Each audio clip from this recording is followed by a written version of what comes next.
Alemlerinin ilgisi olan Allah Teala intayin sehidir.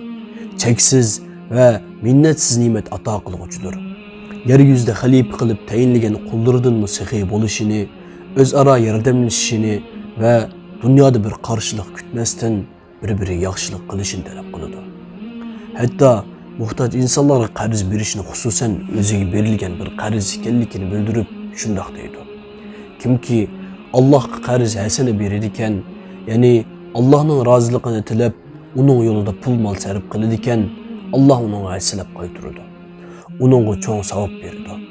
Güzel qarz ma'nisizdeki qarz hasene, Allah bergen her türlük rızık, mallarının mukapatını cennette eliş üçün Allah'a sadiq kılış degenlikdir.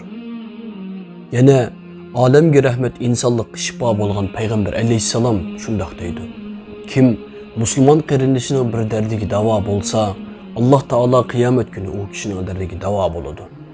Bir Müslüman qarindişinin qiyin ahvalıda yardım kılıp, açıqlanganda, azaplanganda, beşiği gün düşken yenidi boluş, ümit ve hayacan bilen onu xuşal kılıp, köңülünü içiş, Allah razılık üçün bir derdge dava boluş, lezzetini bilgenler üçün til bilen ifadeli bolmaydigan bir huzurdur. Çünkü menfaat, yaxşılık, makam veya payda kütmesden fakat Allah rızalık üçün kılıngan bir iş, berilgan bir hediye, bir yardım ve güzel bir sözün Allah'ın yanında kıymeti intayin çoğdur. Bütün kainatın ilgisine qarz beriş, sehilardan boluş, her kişiye emes, her kişi bolğudan nisip boladı. Aciz ve muhtaç bolğan insan bolası, Allah yaratgan karakteri sebeplik, pul, mal dünya toplaş arkalık, güçlük bolğanda özüne güçlük ve bexater his kılıdı. Ama koludakini muhtaçlarga tarqıtış, Rabbiga teslimiyet ve iman talep kılıdı. Fakat kol ilikideki mallarının emas, hatta özünün mevcutluğunun Allah'ın kolda ekenligiga bilip teslim boluşu, o kişini hakiki bir mümin kılıdı. Hayatideki her narsenin Allah'ın hediyesi ekenligini bilip turup infak kılmaslık, Allah'ın sizge bergen nimetlerini başkalarına infak kılın, emrege karşı keliş aklımızga uygun bolmagandek ve bütün kainat insan ve cıllarının yaratkucusu Allah'a işenmegenlik boludu. Bu sebeplik iman bilen pıksıklık birbiriga zid keledi. Çünkü pıksıklık Allah'ın emrige karşı keladigan şeytanın ahlakıdır. Allah Teala mümin kullarını ta'riflep şundaq deydi. Ular gayb işinidir. Namazını ada kılıdı. Ular biz bergen mal mülükten Allah yoluga sarf kılıdı. Ular sana nazil kılıngan kitapka, senden ilgiriki peygamberlerge nazil kılıngan kitaplarga işinidir ve ahiretki şeksiz işinidir. Ani şular Perverdigarının doğru yolunu bolğuçulardır. Ani şular baxtga erişgüçülerdir. Peygamberimiz şundaq deydi. Sehilik, şahları dünyagıçılık uzagan cennet daraxtlarından bir şahtır. Kim onun şahlarının biriga esilsa, bu o kişinin cennetke elip barıdı. Pıksıklık bu, şahları dünyaga uzagan cehennem daraxtlarından bir şah ki, kim onunla esilsa, onu cehennemge elip barıdı. Sahabilerden Abdullah ibn Abbas itikapga kirgen edi. Yine bir adam kelip salam bergenden keyin onun yanında oturdu. İbn Abbas o kişinin yüzüge qarab, onun köңülünün intayin yerim ekenligini his qilib, onunğa sordu. Ve ey qarindişim, seni perişan aldı gördüm. Sana nemi boldu deb sordu. Şundaq, ey Resulullah'ın tağısının oğlu deb cevap verdi o kişi. Mening Hocayının pul karşılıqıda meni qulluqdan azat qildi.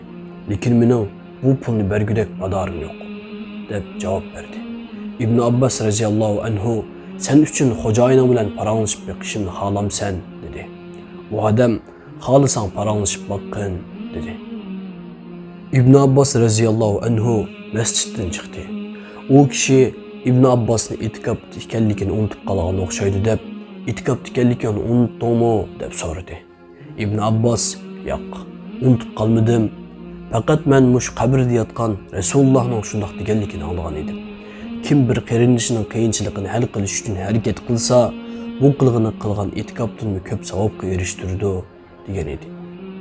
Rabbimiz Müslüman cemiyetini iman bilen birbiriga bağlap qarindosh qildi. Müslümanlar yagona bir vujudga o'xshash, bir-birining kamtukligini to'liqlagan bir-biriga yordam qiladigan, bir a'zosi yaralansa, kecha bo'yi hammasi uyqusiz qolgan bir butun badanga o'xshash g'arbdagi bir musulmonning og'uzlari uchun sharqdagi musulmon dard tortadigan bir butundir. Allah musulmon jamiyatini shakllantirgan har bir shaxsga boshqalar bilan ham bahrlanadigan ne'matlar ato qilib, butun insonlikni bir-biriga muhtoj qilgan. Kambag'alning rizqini boylarning milidan bergan holda, berganning savobga erishishini taqdir qilgan bo'lsa, alganning o'zining jamiyatning ayrılmaz bir nafar ekanligini his qildirgan. Bu orqali ijtimoiy xotirjamlikni shakllantirgan. Abu Hurayra radhiyallohu anhudan rivoyat qilingan bir hadisda Payg'ambar alayhisalom shunday deydi: Allah Taala qiyomat kuni ey odam bolasi, og'rib qoldim, meni ziyorat qilmading deganida, odam bolasi sen olamlarning Robbini men qandoq ziyorat qilay deydi. Allah shunday deydi: Palonchi bandam og'rib qoldi, ziyorat qilib hol ahvol so'ramading. Agar uni ziyorat qilgan bo'lsang, meni ugar topgan bo'larding. Buni bilmamsan deydi. Va yana hey odam bolasi, meni to'yg'izishingni talab qildim, to'yg'izmading. Odam bolasi sen olamning Robbi, men seni qandoqmi to'yg'iza olayman deydi. Allah Taala palonchi bandam sendan yeydigan narsa talab qildi, sen bermeding. Agar uning yeydigan narsa berganingda mening yenimda mukofotingni oldiganligini bilmamsan deydi. Allah Taala hey odam bolasi, sendan suv talab qildim, bermeding. Ey Robbim, sen olamlarning Robbi tursang, men sana qandoq suv bera olayman deydi. Allah Taala palonchi bandam sendan suv talab qildi, bermeding. Agar berganingda hasilab savobini oldiganligini bilmamsan deydi. Agar Allah xolisa hech birimizni bir-birimizga muhtoj qilmaydi. Bu sabab biz musulmonlar bütün insonlar shuni bilib yetishimiz kerakki, Allah Taala bir-birimizga yordam qildirish orqali bir-birimizga bo'lgan do'stlikni, muhabbatimizni kuchaytirdi.